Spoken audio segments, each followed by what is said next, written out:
히브리서를 마치고 어떤 말씀을 전할까 그러다가 갈라디아서 6장 11절부터 18절에 있는 말씀 전하려고 준비했습니다. 갈라디아서 6장 11절부터 18절. 그리고 저도 히브리서 말씀을 그동안 쭉 이제 준비를 해왔는데요. 우리 성도들에게도 좀 약간 스페셜한 시간이 좀 필요하지 않을까.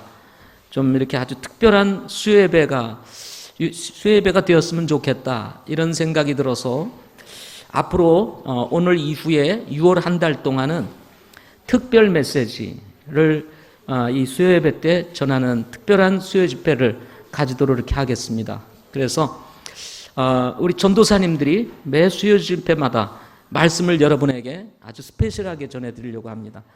여러분 축복이 되시죠? 첫째 날에는 우리 김상원 전사님, 두 번째는 우리 제임스 선교사님, 세 번째는 우리 김일혁 전사님. 아니 제가 말을 잘못했어요. 김일혁 전사님이 첫 번째, 그 다음에 제임스, 그 다음에 셋째 주가 김상원 전사님, 마지막 넷째 주는 지금 신학교를 공부하고 있는 이제 3학년 되는 우리 박경호 형제의 첫 메시지. 신학교 3년 동안 이제 공부를 했는데 과연 실력이 얼마나 되냐. 설교는 그동안 배운 것에 어떻게 보면 종합이니까 우리 한번 스페셜한 집회를 가져서 우리 성도들에게도 신선한 메시지. 저는 계속 듣다 보니까 기대감이 별로 없죠. 새로 오신 분이 여기 딱 오면 오늘 어떻게 말씀 전할까? 들으면서도 틀리면 어떡하나? 막 이런 거 있잖아요. 조바심 나면서 들으면 혹시 말이 이렇게 엇나가면 좀 안 되는데 하면서 같이 막 그냥 이 마음이 졸이는 이런 시간들을 같이 가지면서 우리 전도사님들 통해서 우리 이제 신학교 이제 졸업생인 우리 박경호 형제를 통해서 주시는 메시지. 여러분 한 달 동안 듣도록 이렇게 하겠습니다. 기대가 되시죠? 여러분 주변에 계신 분들 우리 다음 달 6월 한 달 동안은 특별한 메시지가 전해지니 우리 모두 같이 수요 예배 갑시다 이렇게 해가지고 여러분 꼭 초청해 주시면 감사하겠습니다. 아무도 아멘은 안 하시네. 그건 자신이 없으시면 본인은 오실 마음이 있는데 성도들을 데리고 올 마음은 전혀 없으신 모양이네. 그렇게 한번 해주십시오. 오실 때 세 사람에게만 전화를 해주십시오. 수요 예배 갑시다. 오든 안 오든 세 사람에게, 수요 예배 참여하지 않는 세 사람에게 특별히 전화해서 여러분 수요 예배 갑시다 하고 꼭 한번 이렇게 전화를 주시면 고맙겠습니다. 갈라디아서 6장 11절부터 18절 말씀 제가 먼저 읽겠습니다. 너희는 내가 내 손으로 너희에게 얼마나 큰 글자로 썼는지 보는도다.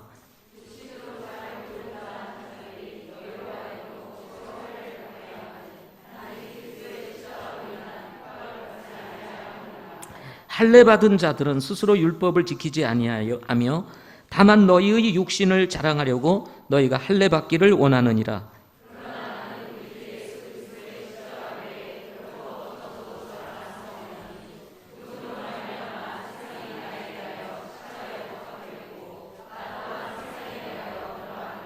그리스도 예수 안에서는 할례나 무할례가 아무 효력이 없고 새로운 창조물만 있느니라.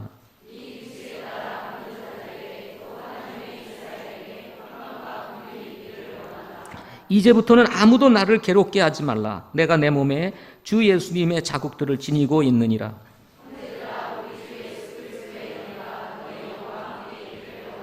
아멘. 기도하시겠습니다.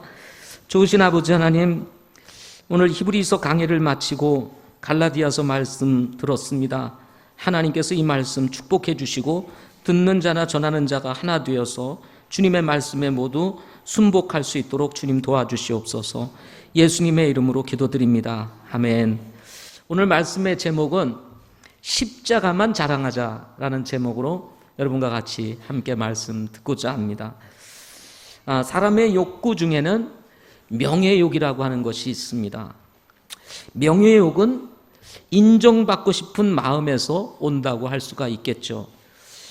죄로 말미암아 망가진 인간은 끊임없이 죄를 범하기 전의 인간의 그 원래의 모습으로 돌아가고 싶은 무의식적인 갈망이 있습니다.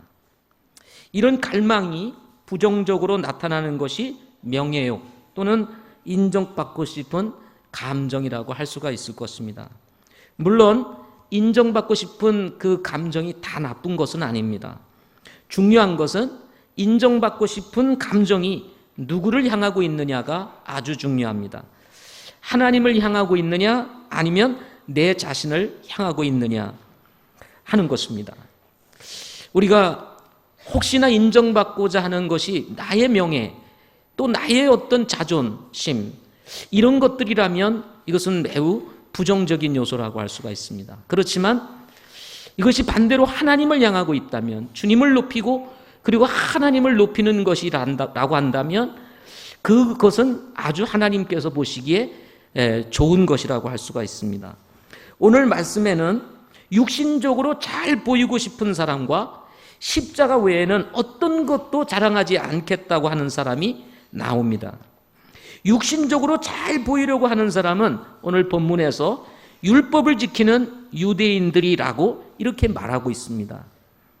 따라서 할례를 행하도 그것을 자기를 자랑하기 위해서 할례를 행했다라고 이렇게 이야기를 합니다.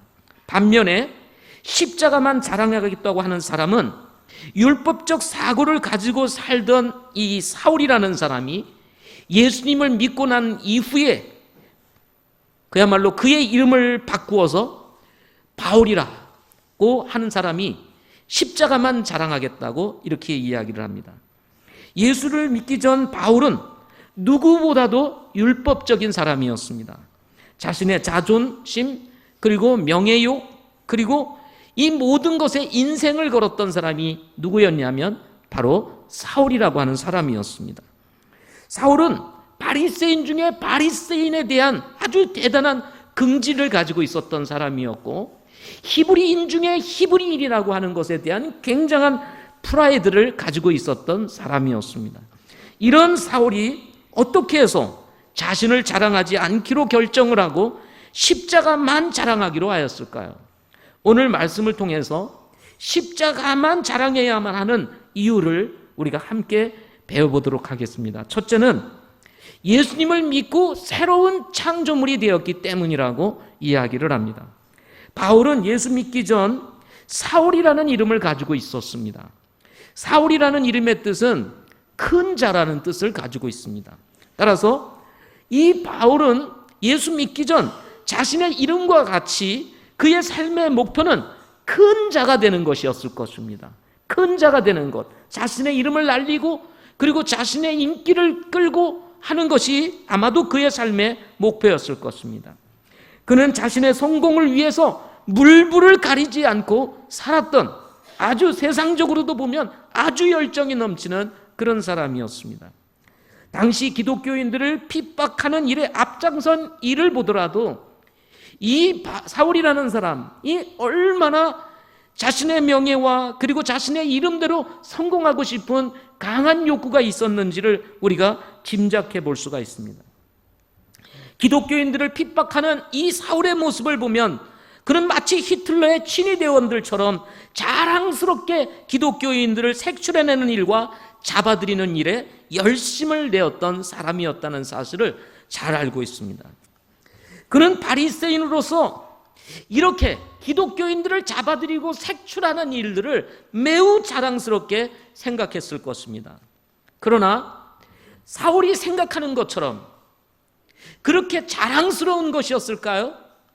영적인 시각을 가지고 보면 그는 반기독교적인 사람이었습니다. 예수님께서 사울이라고 하는 사람을 들여다보면 그는 인생을 거꾸로 사는 사람이었다라고 할 수가 있습니다.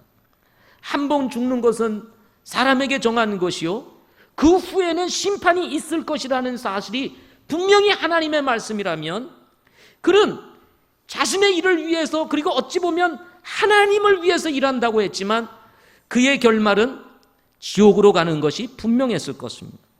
문제는 이런 자신의 운명조차 알지 못하고 있었다는 것이 참으로 문제였습니다. 그는 정말 죄인이었습니다. 죄의 정의는 하나님을 믿지 않는 것 아닙니까? 하나님을 믿는 것 같이 보이지만 하나님을 믿지 않는 사람이 누구였습니까? 사울이었습니다. 예수님을 적으로 여긴 사람이었기 때문이었습니다. 이런 사울에게 적으로 여겼던 그 예수님이 찾아오신 것입니다. 히틀러의 친위대원처럼 당당하게 기독교인들을 색출하기 위해서 다마스쿠스라고 하는 길을 가고 있을 때 의기양양하게 기독교인들을 잡으러 가고 있는 바로 그 길목에서 예수님이 바로 그 사울을 찾아온 것입니다. 스데반을 죽이는 일에 동의를 하였던 사울이었지만 예수님은 그를 찾아오셔서 이렇게 말씀하십니다. 사울아, 사울아, 어찌하여 내가 나를 핍박하느냐. 갑자기 정말 아무도 없는 허공에서 들려오는 이 엄청난 예수 그리스도의 음성은 이 사울로 하여금 그야말로 두려움과 떨림으로 가득 차게 만들었습니다. 사도행전 9장 4절 이하를 보게 되면 이 음성을 듣고 이 사울이 바로 땅에 엎드려 주여 누구시나이까? 어디서 들려오는지 알 수 없는 그 엄청난 힘을 가지고 들려오는 바로 주님의 목소리. 사울아, 사울아, 어찌하여 내가 나를 핍박하느냐. 사울의 주변에는 많이 함께하는 군인들이 있었습니다. 그러나 그 군인들은 무엇인가 소리는 들리기는 들리는데 정확하게 그 소리가 어떤 소리인지 알 수 없는 음성이 들렸습니다. 그런데 사울만은 정확하게 들었습니다. 사울아, 사울아, 어찌하여 내가 나를 핍박하느냐. 그러자 주여 누시니까 하고 물으니 주님께서 이렇게 대답하십니다. 나는 내가 핍박하는 예수라. 가시체를 걷어차기가 내게 고생이라 하고 이야기를 합니다. 이 가시체라고 하는 것은 말을 타고 가게 되면요, 요 뒤에 보면은 이게 사람의 이 끝에 약간의 그 뭐예요? 말을 자극하는 그런 것이 있습니다. 그것을 치면 말이 그 느낌을 가지고 앞으로 달려가게 되는데 그거를 네가 치는 것이 내게 고생이라 라고 이렇게 이야기를 합니다.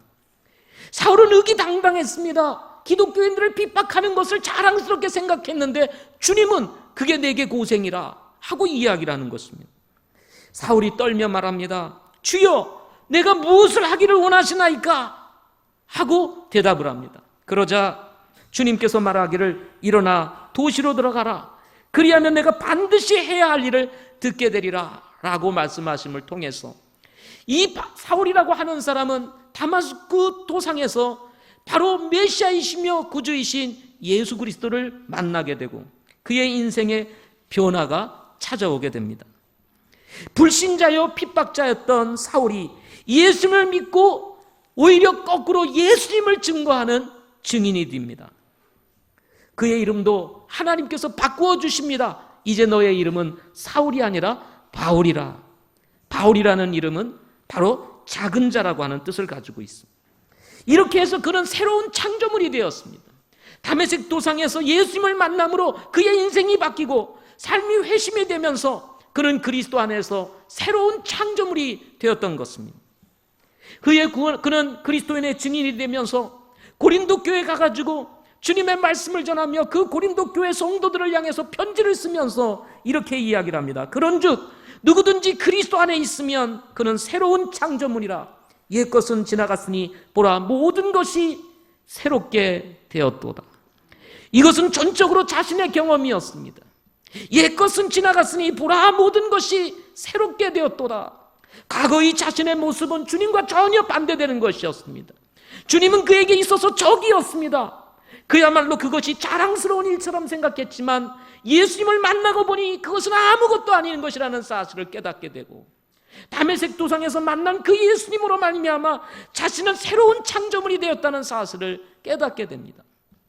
그리고는 그가 고백하는 것입니다. 모든 것이 새롭게 되었도다. 에베소서 2장 10절 말씀에서는 이렇게 말합니다. 우리는 그분의 작품이요 그리스도 예수님 안에서 선한 행위를 하도록 창조된 자들이라. 하나님께서 그 선한 행위를 미리 정하신 것은 우리가 그 행위 가운데서 걷게 하려 하심이니라 라고 말씀하면서 우리는 그분의 작품인데 어떤 작품이라고 그랬습니까? 그리스도 예수님 안에서 선한 행위를 하도록 새롭게 창조된 작품이라 하고 말씀하고 있는 것입니다.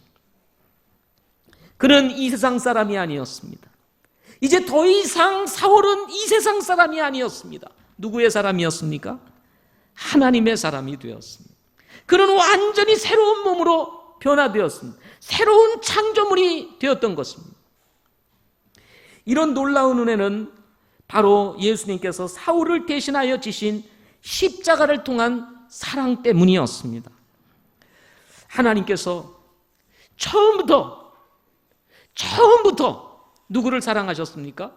바울을 사랑하셨던 것입니다. 우리가 예수님의 십자가를 자랑해야 하는 이유이기도 한 것입니다. 우리도 바울과 다름없이 예수 믿기 전에는 전혀 예수님과 상관없이 산 사람들이었습니다. 예수님이 마치 우리의 적과 같이 느껴졌던 그런 사람들이었습니다. 그런데 바울을 찾아왔듯이 어느 날 우리 인생의 길을 가는 길목에서 누군가를 통해서 예수님은 우리의 인생에 찾아오셨습니다. 그리고 우리는 그분을 만나게 된 것입니다. 우리같이 정말 죄인이요, 그야말로 버러지 같은 인생이었음에도 불구하고 주님은 우리를 만나주시고 그 십자가의 놀라운 능력으로 우리를 새로운 피조물 되게 하시고 하나님의 자녀가 되게 하시는 놀라운 은혜를 베풀어 주신 것입니다. 우리가 새로운 피조물 되고 하나님의 거룩한 자녀가 될 수 있었던 것은 바로 예수 그리스도께서 지신 바로 그 십자가의 그 보혈의 능력 때문이었다는 것입니다. 따라서 정말 우리가 구원을 받았다면, 정말 우리가 거듭났다면, 정말 우리가 새로운 피조물이라는 분명한 사실을 여러분이 인식하고 있다면, 정말 우리 그리스도인들에게 있어서 자랑할 것이 있다면 그것은 바로 예수 그리스도의 십자가인 것입니다. 두 번째로는 세상과 구별시켜 놓았기 때문이라고 말합니다. 세상과 구별시켜 놓았다고 하는 것은 신분이 완전히 달라졌다는 것을 의미해 줍니다. 과거의 사울이 아니라 이제는 바울이 됐다는 것입니다. 사울아, 너는 이제는 사울이 아니라 이제는 바울이라고 불러라 하고 이야기를 합니다. 너는 과거의 사울이 아니야, 이제는 새로운 창조물로서의 바울이야 라고 이야기를 하면서 바울을 이 세상과 완전히 구별시켜 놓았다는 것입니다. 우리는 이러한 이야기를 사복음서에서 또 한 사람을 통해서 배우게 됩니다. 그 사람이 누구냐면 바로 베드로입니다. 베드로는 예수 믿기 전에 그의 이름은 무엇이었습니까? 시몬이었습니다. 시몬, 육신적인 시몬, 하나님과 상관없이 살았던 이 시몬이 예수님을 믿고 나서 이름이 바뀝니다. 너는 뭐라고요? 베드로라. 과거의 시몬이 아니라 이제 예수님을 믿고 변화된 베드로. 그는 이제 다른 인생을 살기 시작했습니다. 이제는 구별된 사람이 되었습니다. 이렇게 달라진 바울은 핍박자가 아니라 예수 그리스도의 증인이 되었습니다. 핍박자가 아니라 오히려 핍박을 받는 자가 되었습니다. 예수님을 죄인으로 생각하던 자가 아니라 예수님을 메시아로 생각하게 되었습니다. 예수님 외에 지식을 최고로 알던 이 바울이 예수님 아는 지식을 최고라고, 최고의 가치라고 그는 인정하기를 시작했습니다. 십자가를 멸시하던 이 바울이 이제는 뭐예요? 십자가를 자랑하겠다고 고백하고 있는 것입니다. 이렇게 바울을 전과 다르게 구별시켜 놓은 것이 무엇일까요? 그것이 바로 십자가인 것입니다. 14절 말씀을 한번 보십시오. 그러나, 같이 읽겠습니다. 시작. 그러나 나는 우리 주 예수 그리스도의 십자가 외에 결코 어떤 것도 자랑할 수 없나니 그분으로 말미암아 세상이 나에 대하여 십자가에 못 박혀 있고 나 또한 세상에 대하여 그러하니라. 세상이 나에 대하여 십자가에 못 박고 바울 또한 세상에 대하여 못 박았다 라고 이렇게 이야기를 합니다. 세상이 이제는 바울을 향해서 나올 수가 없습니다. 십자가를 통해서 이 세상을 이미 완전히 못 박아 놓았기 때문입니다. 뿐만 아닙니다. 바울 입장에서도 마찬가지입니다. 나도 세상에 대해서 이미 못 박혔다고 얘기를 합니다. 세상 입장에서 이제 바울은 없는 것입니다. 그리고 바울 입장에서 세상은 더 이상 없는 것입니다. 왜? 다 못 박혀버렸으니까. 결과 바울은 이제 세상의 친구가 아무도 없는 것입니다. 사도 야고보는 이런 사실을 두고 야고보서 4장 4절에서 이렇게 이야기를 합니다. 너희 간음하는 남자들과 간음하는 여자들아, 세상과 친구가 되는 것이 하나님과 원수되는 것인 줄 너희가 알지 못하느냐? 그러므로 누구든지 세상의 친구가 되고자 하는 자는 하나님의 원수가 되느니라 하고 이야기를 합니다. 세상의 친구가 되고자 하는 자는 하나님의 원수가 되는 것이니라. 그런데 이렇게 하나님과 원수되었던 이 사울이 예수님을 믿고 구원을 받아 변화됨으로 말미암아 이제는 세상이 바울에 대하여 못이 박히고 바울이 세상에 대하여 못이 박힘으로 인해서 이제는 더 이상 세상의 친구가 아니라 주님의 친구가 되었던 것입니다. 이렇게 되고 보니 깨닫는 것이 있었습니다. 아, 진짜 내가 사랑해야 될 사람이 누구인지를 알게 된 것입니다. 그래서 여러분, 우리가 그리스도 안에 있는 형제들이 귀한 것입니다. 우리는 다 죄인 되었던 사람들이었습니다. 예수님을 적으로 여기고 살던 사람들이었습니다. 정반대의 길을 가던 사람들, 이 세상의 지식이 최고인 줄 알고 살았던 사람들이었는데 어느 날 인생의 길목에서 주님이 우리를 찾아와 주셔서 우리를 구원해 주시고 새로운 창조물 되게 하셨다는 이 놀라운 사실 앞에서 우리 한 사람 한 사람이 너무 소중하고 귀한 거예요. 잘나서가 아닙니다.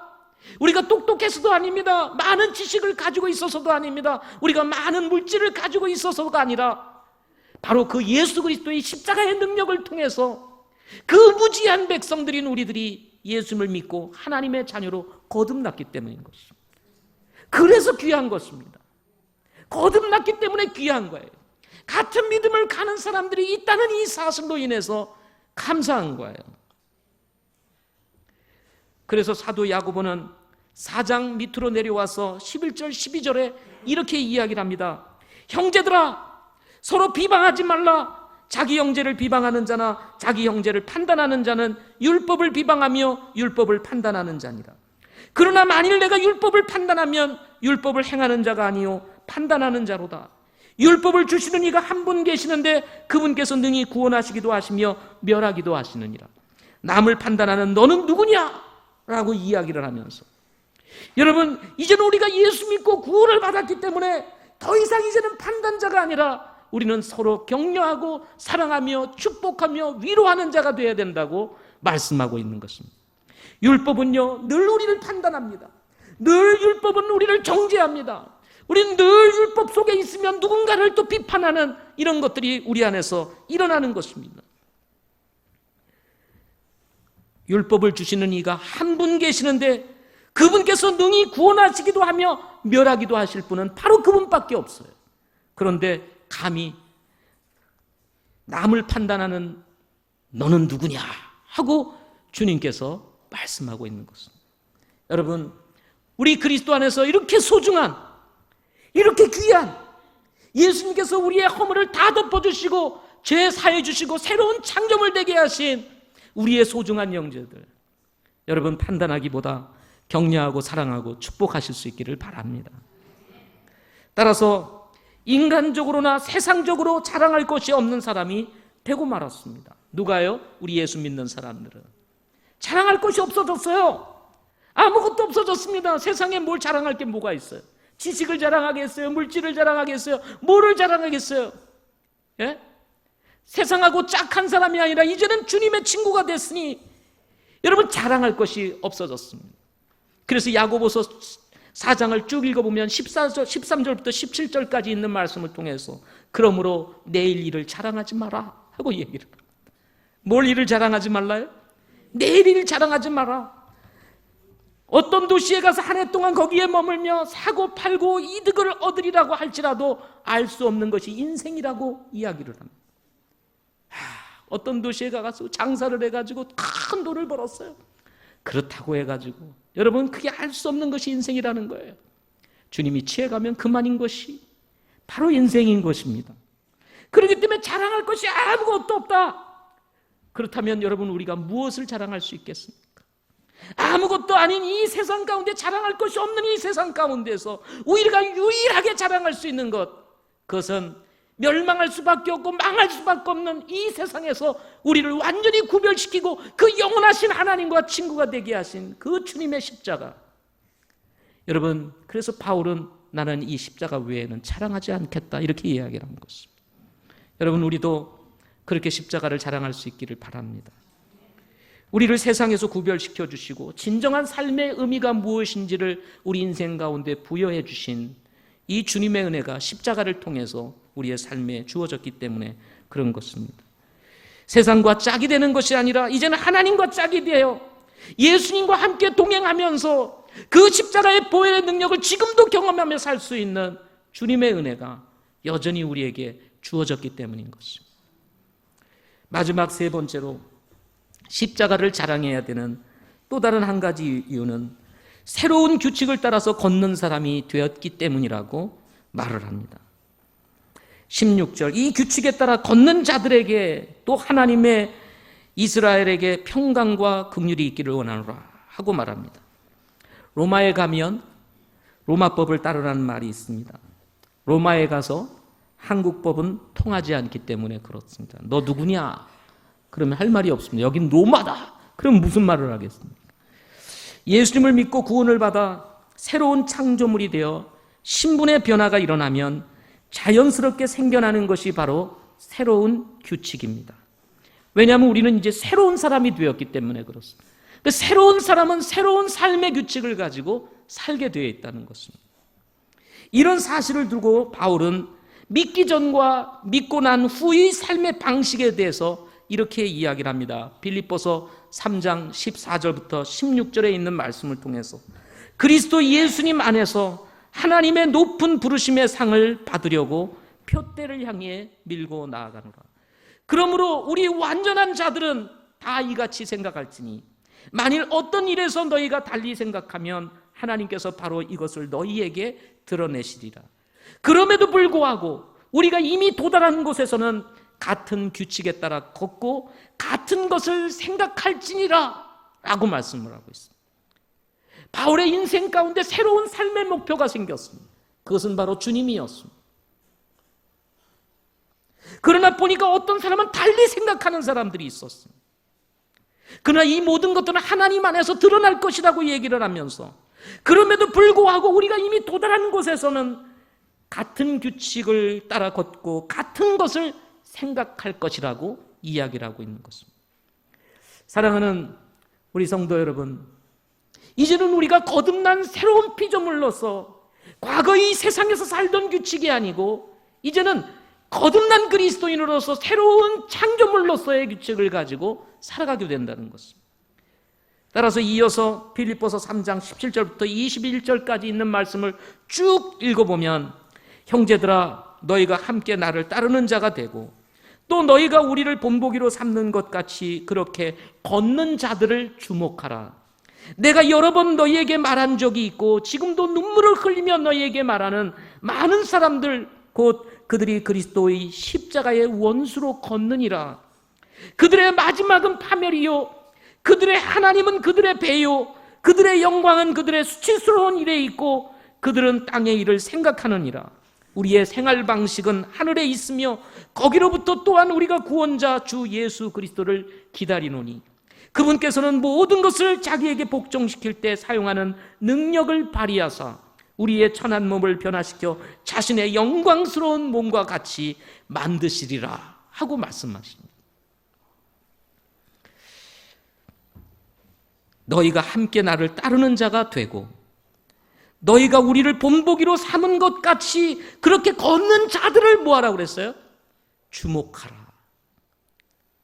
그런데 어떤 사람들은 십자가의 원수로 걷는 사람들이 있다고 말합니다. 십자가의 원수로 주님과 상관없이 살아가는 사람들이 있습니다. 여전히 세상의 길로 가는 사람들이 있습니다. 예수님을 믿는다고 하는데 그들이 여전히 세상의 길로 가고 있는 거예요.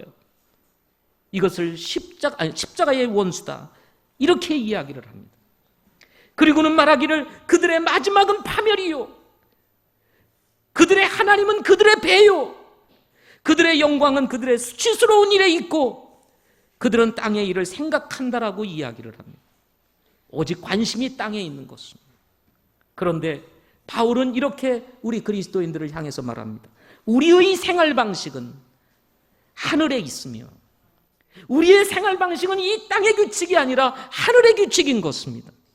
거기서부터 또한 우리가 구원자 주 예수를 기다리노니 그분께서는 모든 것을 자기에게 복종시킬 때 사용하는 능력을 발휘하사 우리의 천한 몸, 이 썩을 몸, 더러운 이 몸을 변화시켜 자신의 영광스러운 몸과 같게 만드시겠다고 말씀하십니다.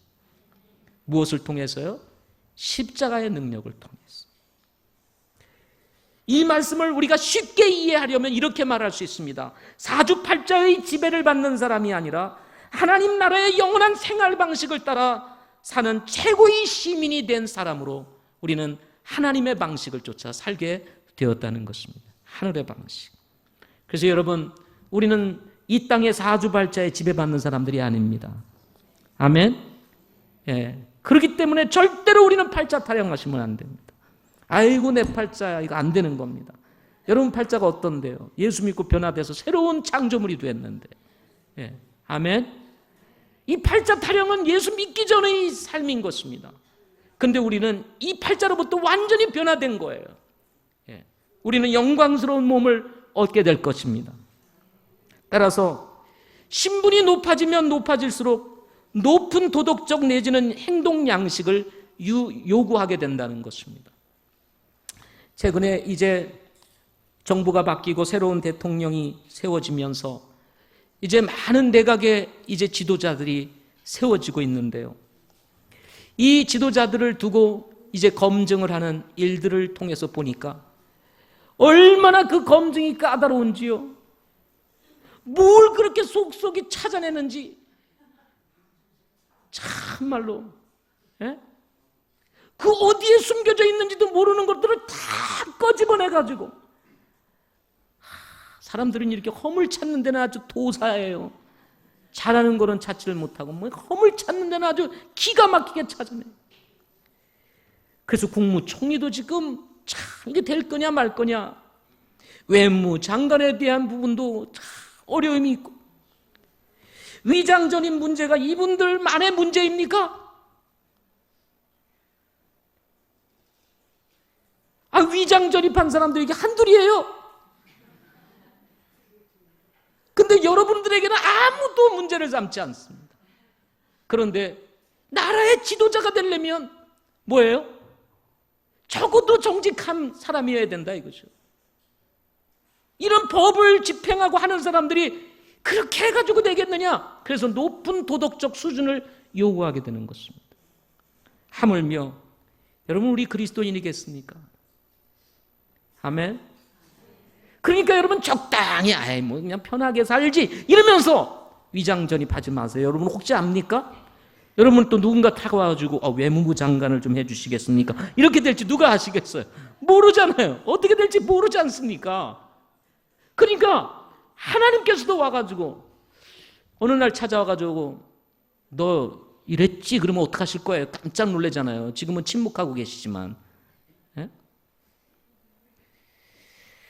여러분, 우리는 정직하게 살아야 됩니다. 예. 저도 한때는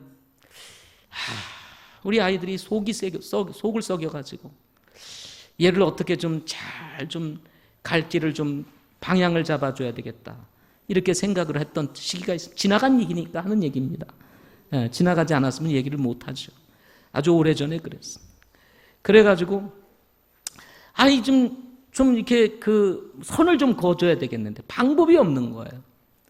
그래서 학교를 좀 옮기고 막 하는데 뭐 우리 서울에 사는 우리 성도도 있고 광명시는 안 된대요. 그래가지고 서울에 사는 성도들이 있으니까 위장 전입해가지고 학교를 좀 전학을 시켜볼까. 근데 도저히 그리스도인의 목사 양심상 이게 안 되겠는 거예요. 목사 양심이 안 되는 거예요. 그래서 할 수 없이 모든 걸 다 포기하고 기도하는데 하나님께서 기가 막히게 해결책을 허락하시더라고요. 그래서 위장 전입 안 하고 떳떳하게 오늘 제가 이 얘기를 할 수가 있는 은혜가 주어지게 됐습니다. 여러분, 우리도 자칫 이 세상에 어떤 생각을 가지다 보면 머리 쓸 수가 있습니다. 그러다 보면 우리의 도덕적 수준을 이 세상 수준으로 다운시킬 가능성이 굉장히 높습니다. 사랑하는 성도 여러분, 우리는 하나님의 백성입니다. 이 땅의 방식을 가지고 살아가는 사람이 아니라 어떻게 해요? 하늘의 방식을 쫓아 사는 사람들이라는 사실을 잊지 마시고, 이제는 정말 주님과 함께 새로운 규칙을 가지고 걸어가는 저와 여러분들이 되시기를 바랍니다. 왜냐하면 그리스도인은 그리스도인다워야 하기 때문에 그렇습니다. 우리는 여러분 하나님의 자녀입니다. 누구의 자녀요? 하나님의 자녀. 우리는 하나님의 자녀입니다. 우리는 하나님의 자녀예요. 사람의 자녀이기 이전에 우리는 하나님의 자녀입니다. 그렇다면 하나님 자녀다운 도덕적 수준, 이 규칙을 우리는 가져야 된다는 거죠. 목사님, 그런 높은 수준을 가지고 어떻게 우리가 이 세상 살아갈 수 있겠어요? 그러려면 빨리 천국 가야 되겠죠. 이렇게 말하시는 분들이 있을 것입니다. 저도 개인적으로 생각하면 인간의 수준으로는 절대로 하늘 방식을 쫓아 살아갈 수가 없다. 인간의 수준으로는. 여러분이 가지고 있는 지식과 모든 걸 다 동원해도, 그리고 정말 살아있는 이 의지의 능력까지 다 동원해도 아마도 하나님의 수준으로 이 땅에서 살기는 쉽지 않을 것입니다.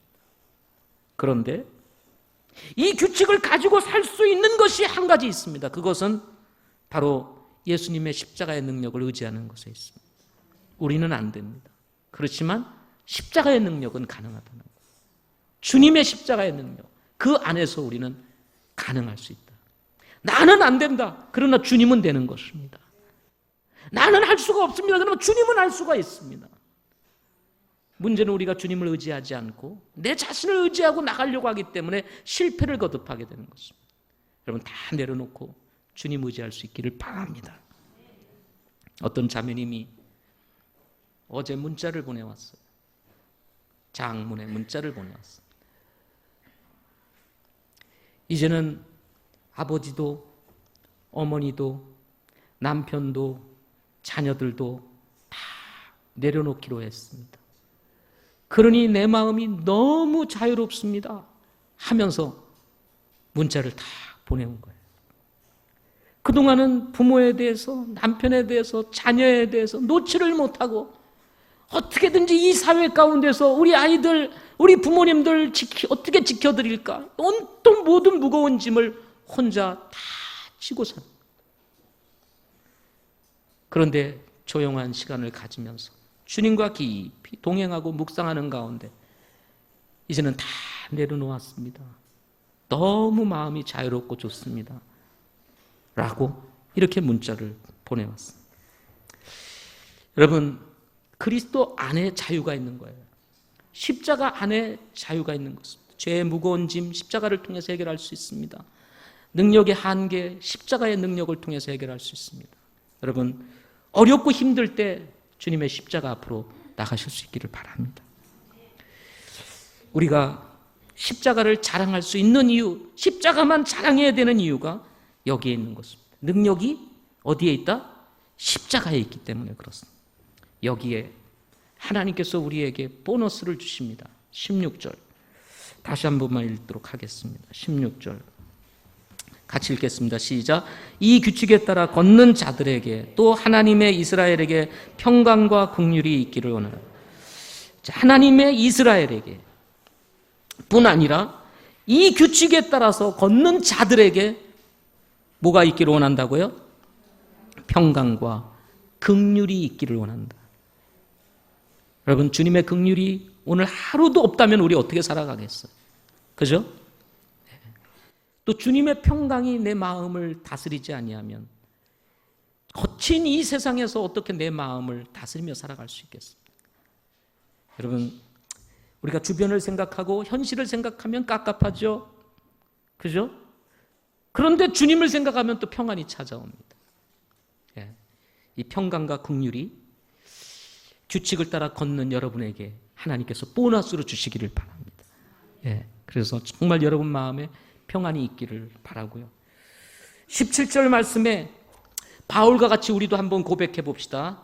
17절 말씀, 이게 여러분의 고백이라고 생각하고 같이 한번 고백하는 심정으로 읽어보겠습니다. 시작. 이제부터는 아무도 나를 괴롭게 하지 말라. 내가 내 몸에 주 예수님의 자국들을 지니고. 자, 여러분 주변에 있는 사람들에게 선포하세요. 아무도 나를 괴롭게 하지 마세요. 이제 아무도 나를 괴롭게 하지 마세요. 이미 내 몸에 내가 주 예수님의 자국을 지니고 살아가고 있으니 더 이상 나를 괴롭히지 마세요. 형제들아, 우리 주 예수 그리스도의 은혜가 너희 영과 함께 있기를 원하노라 하고 갈라디아서를 마무리합니다. 이 갈라디아서를 마지막 쓰면서 우리 바울이 했던 얘기 여러분 기억하시고 여러분의 인생에 십자가만이 여러분의 자랑거리가 될 수 있기를 바랍니다. 기도하겠습니다.